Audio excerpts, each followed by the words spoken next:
Assalamualaikum warahmatullahi wabarakatuh.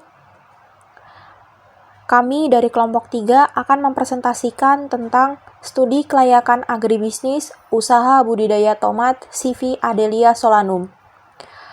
Sebelumnya, saya akan memperkenalkan anggota kelompok 3, yaitu Anissa Syafitri, NPM 19751006, Aulia Khairunisa 19751009, Dewi Lestari 19751014, dan Isunza Aulia Fahlevi 19751031. Aspek produksi.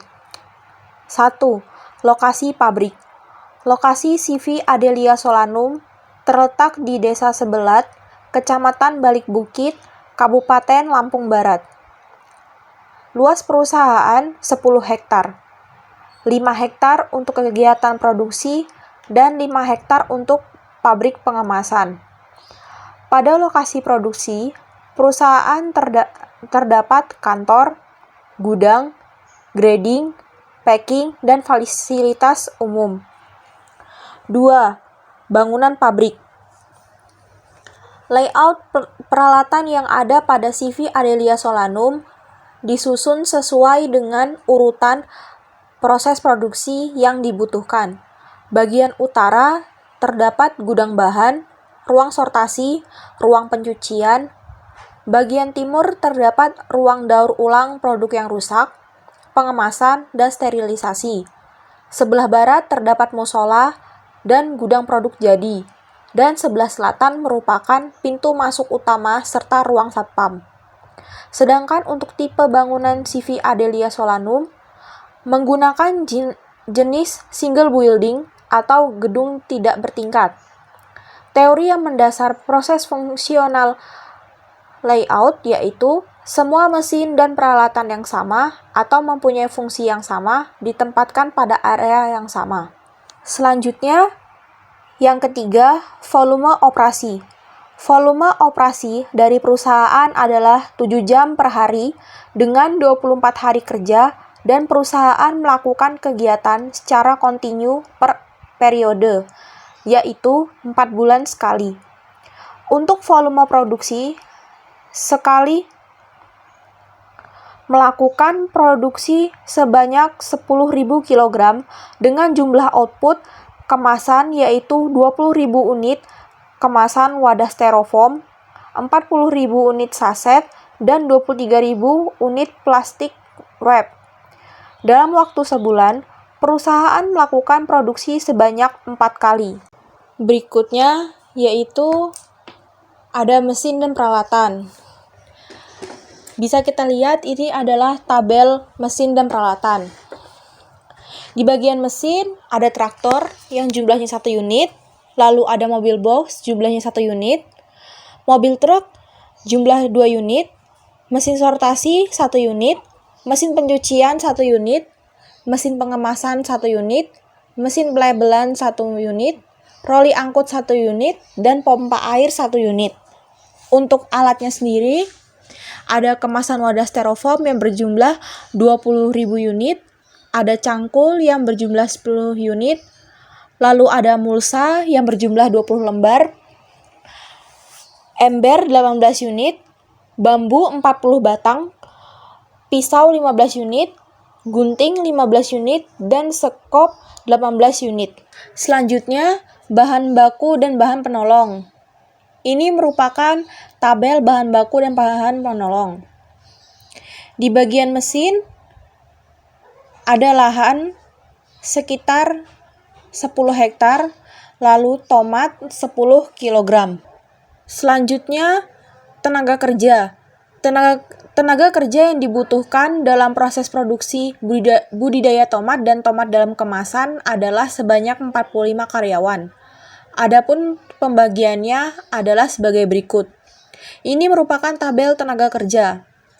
Di bagian pengolahan, terdapat 8 karyawan, 4 laki-laki dan 4 perempuan.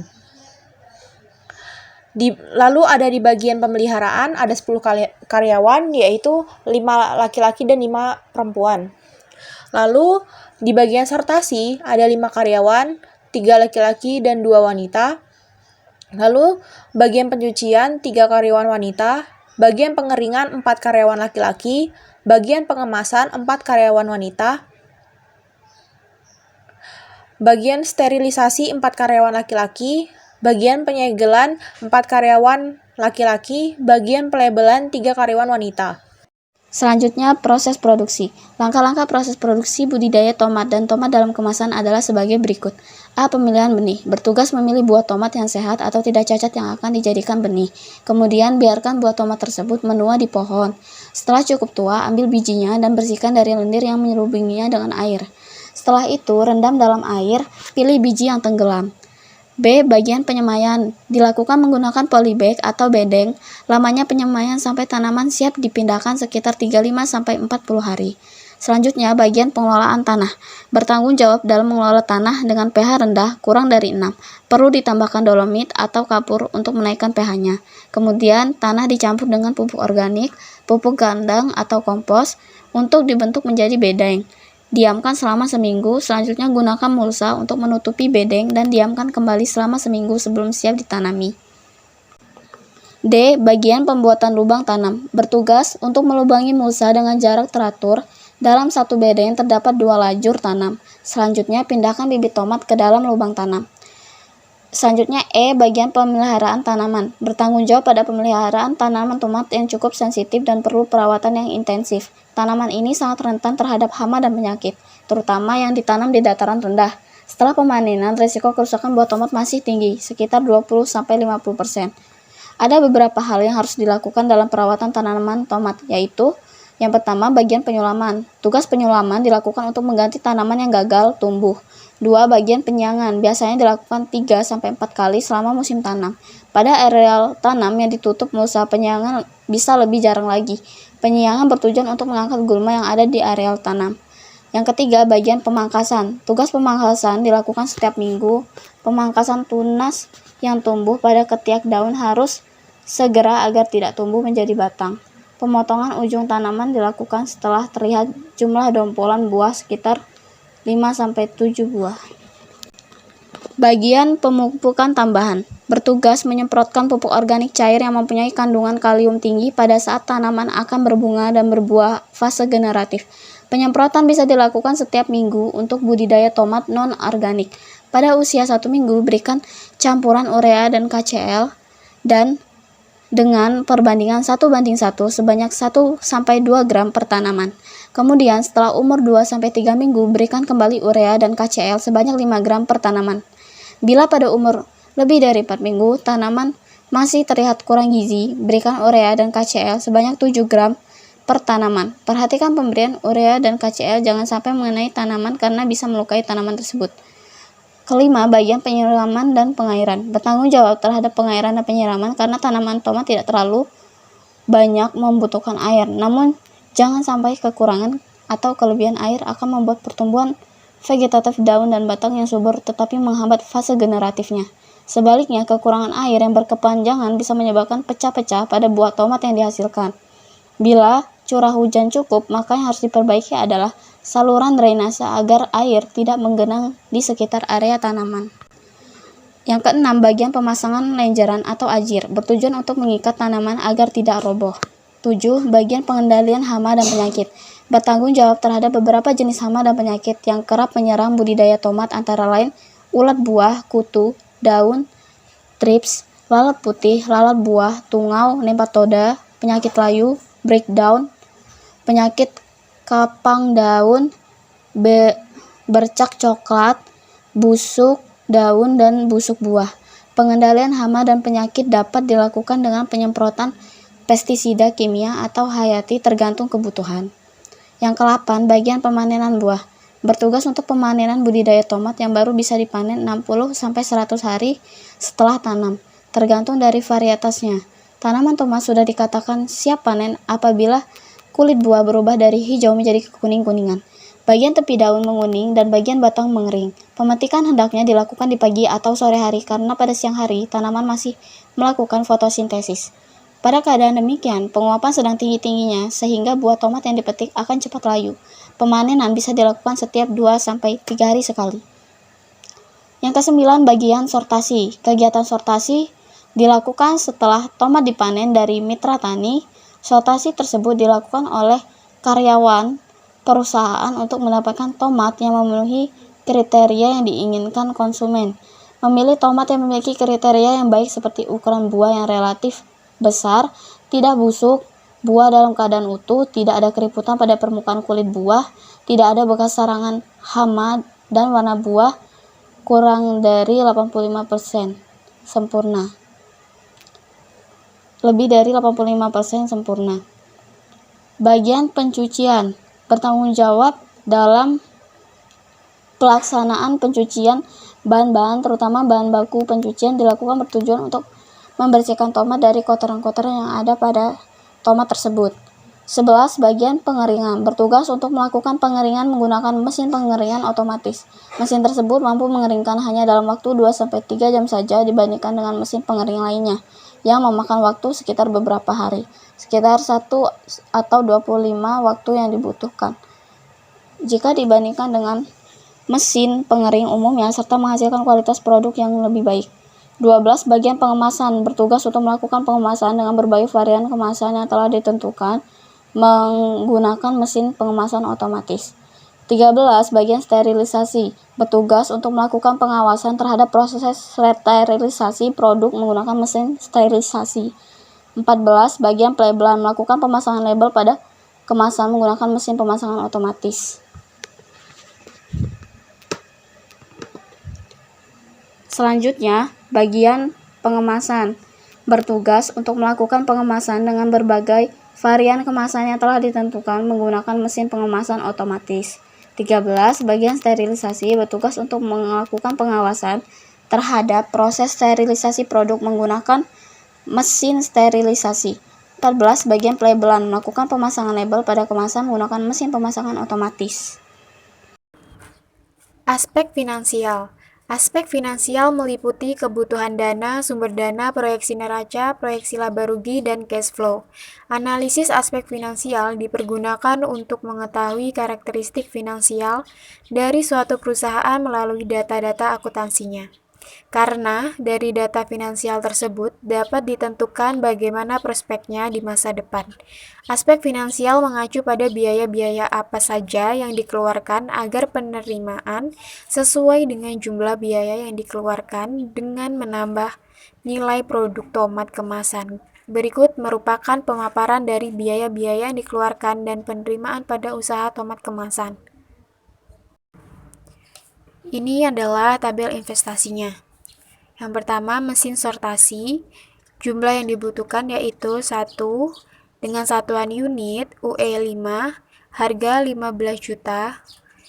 Karena yang dibutuhkan adalah 1 unit, maka total harganya 15 juta, penyusutan per tahun 24 juta.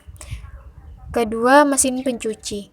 Jumlah 1 dalam satuan unit UE6, harga 20 juta, total 20 juta, penyusutan 23, sekian. Ketiga, mesin pemanasan. Jumlah 1 unit UE6, harga 30 juta, total 30 juta, dan penyusutan 25 juta.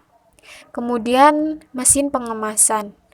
Jumlah 1 satuan unit UE4, harga 25 juta, total harga 25 juta, dan penyusutan 35 juta.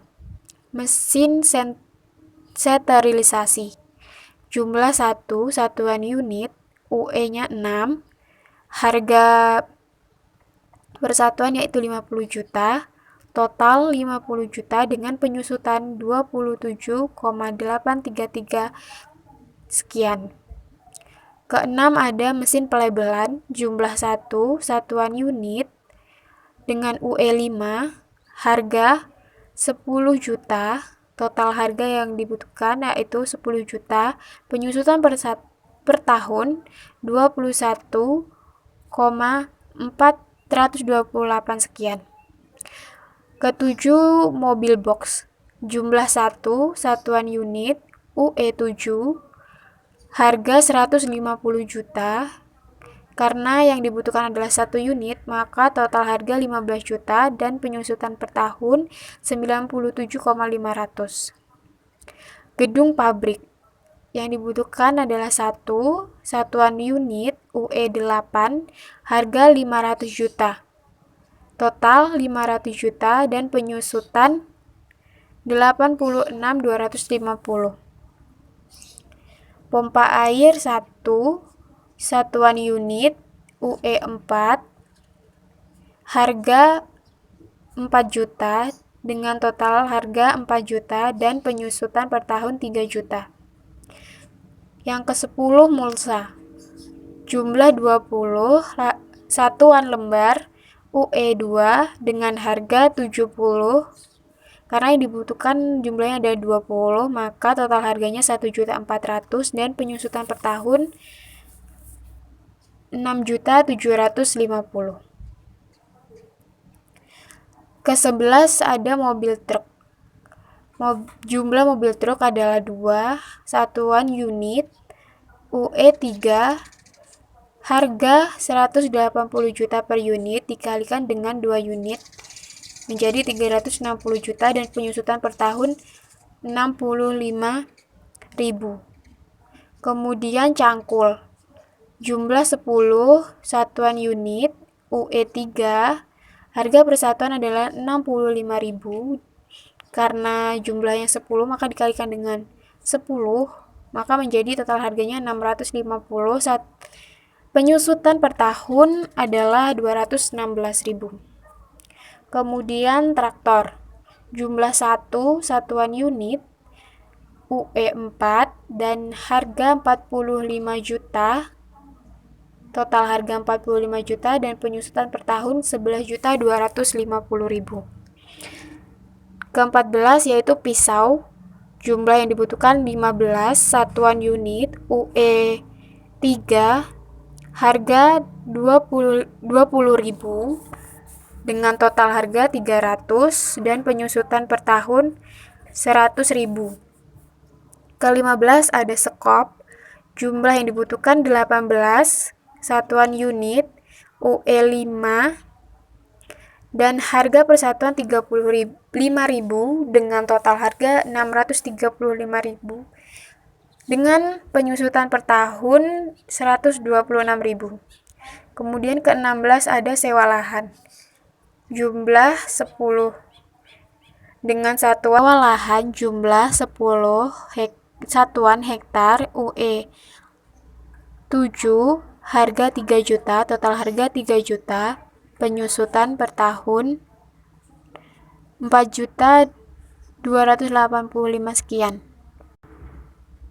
Kemudian ada roli angkut dengan jumlah 10 satuan unit UE5, harga 85.000 dengan total harga 850, penyusutan 170.000. 18 ada ember pengangkut dengan jumlah 18 satuan unit UE5, harga per satuan yaitu 120. Karena yang dibutuhkan ada 18, maka total harga 2.160.000 dengan penyusutan 432.000 per tahun. Ke-19 yaitu hand sprayer yang dibutuhkan jumlahnya 10 dalam satuan unit UE3, harga 80.000, total harga 800.000 dengan penyusutan 333,33 sekian per tahun. Maka totalnya harga adalah 1.032.475.000 keseluruhan total yaitu 2.278.188.000 dan total penyusutan per tahun adalah 461.933.000. Selanjutnya kriteria investasi. Menentukan suatu investasi layak atau tidak layak dan untuk memilih alternatif investasi yang ditawarkan.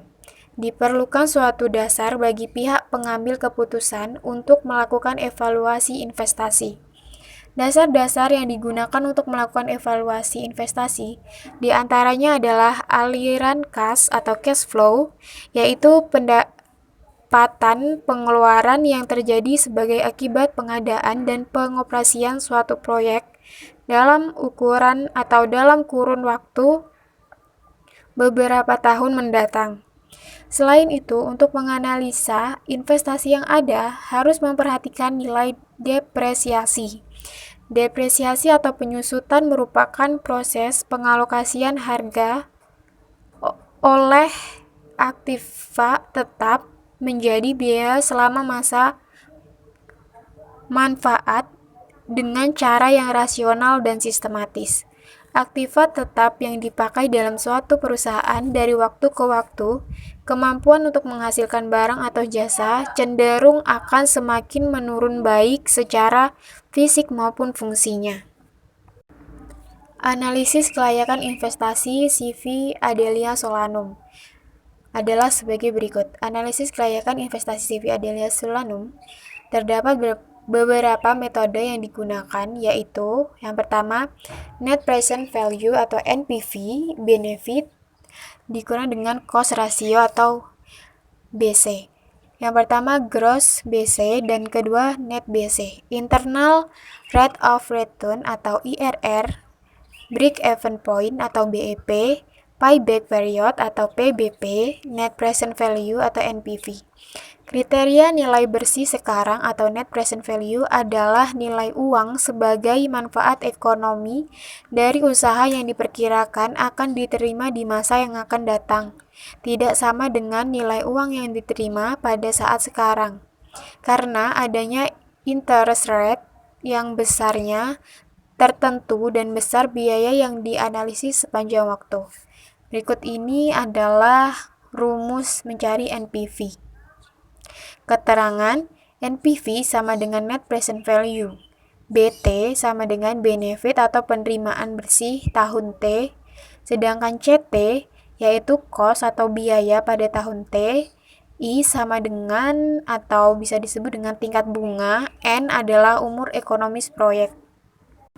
Yang kedua yaitu benefit cost ratio dengan rumus gross BC yaitu sigma pangkat N T sama dengan 1 BT per 1 plus I pangkat T per sigma N T sama dengan 1 CT per 1 plus I pangkat T. Keterangannya yaitu gross BC atau gross benefit cost ratio.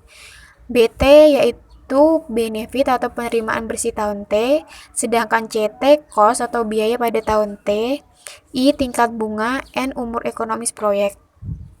Kriteria kelayakan yaitu kriteria kelayakan gross BC lebih dari 1 proyek layak, sedangkan gross BC sama dengan 1 BEP dan gross BC kurang dari 1 proyek tidak layak. Net benefit.